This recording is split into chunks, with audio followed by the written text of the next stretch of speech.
Turning off end-to-end encryption on Messenger is very easy. All you need to do is just take care of some settings or a step-by-step guide in this video.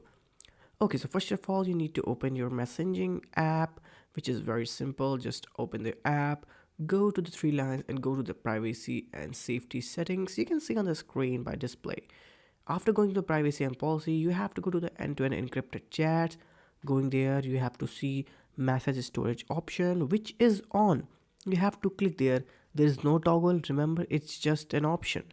After clicking on that option, you can see turn off secure storage button, which is red just in the bottom of save key in cloud, and more options beneath more options. After tapping on turn off, that's it. You'll be able to disable the end-to-end encryption on your Messenger. Remember, Messenger is from Facebook, and Facebook takes care of users' privacy encrypted data just like WhatsApp.